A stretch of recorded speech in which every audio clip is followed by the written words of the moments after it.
Josué, bom dia, Josué. Josué, eu assisti seu vídeo agora há pouco em relação à morte do presidente da Assembleia de Deus lá de Sorocaba. E eu me lembro daquela live em que nós participamos e você colocou um trecho em que o pastor Hugo, ele menciona o roubo que houve lá na igreja, o desvio que houve lá de milhões de reais pela presidência e pelos familiares do presidente. Não é diferente aqui em Pernambuco. Quem se escandalizou com milhões, aqui em Pernambuco, a direção já desviou bilhões, bilhões, como você mesmo, ao atualizar o valor arrecadado de 380 milhões, chegou a bilhões. Então, são situações que a gente tem que esclarecer ao público evangélico, ao seu público, aos seus seguidores, de que aqui em Pernambuco não se tem similaridade em nenhum outro estado. Todos os estados que têm Assembleia de Deus têm corrupção, tem roubalheira, em todo o Brasil. Então aqui no nosso estado eu acho que desponta como o maior, eu digo assim, arrecadador, porque são mais de 1.500 templos arrecadando apenas para um cofre. Isso aí resulta em milhões e milhões, e isso quase diariamente. Então a gente está diante de uma empresa que é alimentada pelos dízimos e ofertas. Vamos fazer agora, hoje, dia 29, uma reportagem com a grandeza e a riqueza do pastor Silas Malafaia. O nosso gestor presidente é muito mais poderoso do que Silas Malafaia, muito mais rico do que Silas Malafaia.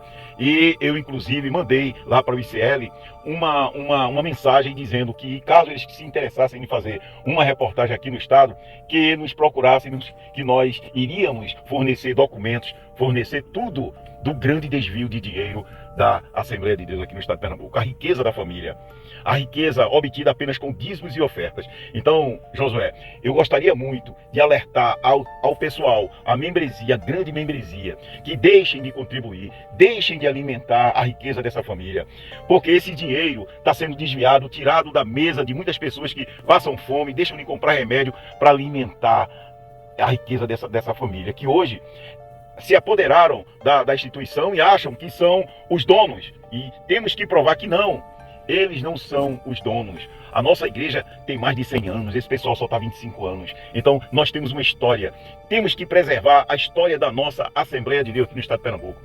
Não são verdadeiras essas informações passadas pela direção.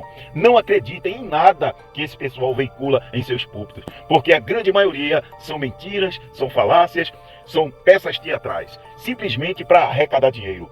Nós estamos fazendo essas denúncias e com certeza os dízimos e ofertas estão caindo e vão cair muito mais. É apenas o começo, vão cair muito mais. Então, eu gostaria muito que esse vídeo fosse lançado para essas pessoas ainda que estão com dúvidas em relação à idoneidade dessa direção, à lisura dessa direção.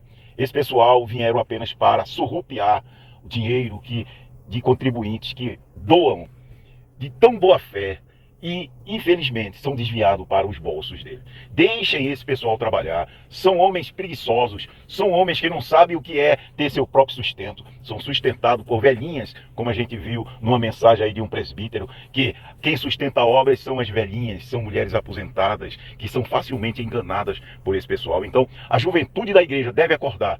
Não contribuam, não dê o seu suor para alimentar esses homens que se dizem pastores, mas na verdade são mercenários. Utilizam do evangelho para seus fins pessoais. Jesus jamais orientou ninguém a arrecadar dinheiro, jamais orientou ninguém a enriquecer aqui na terra. As riquezas seriam outras, não essas que esse pessoal prega nas igrejas. Esse pessoal hoje não acreditam mais na volta de Jesus. Esse pessoal hoje vive e sobrevive de mentiras. Ninguém mais acredita que Jesus não tinha nem onde declinar a cabeça. Jesus era pobre, paupérrimo. Esse pessoal não acredita nisso. Eles acreditam num Jesus poderoso, rico, soberbo. Eles acreditam nesse Jesus que eu não acredito. Qualquer igreja que pedir dinheiro, fuja delas. Fuja com força, saia, corra, porque ali tem um antro de pessoas que vão simplesmente lhe roubar. É o maior roubo do século. Não existe outro igual. São exatamente a coleta de dízimos e oferta. Isso é um roubo. Tirar de pessoas pobres, tirar o pão da mesa dessas pessoas e colocar em seus bolsos. Então, alertem. alertem, porque o de Sorocaba partiu. Certamente vai encontrar o pai dele lá no inferno, porque quem pratica esse tipo de coisa, Jesus já disse, afastai-vos de mim, malditos, para o fogo do inferno. Então,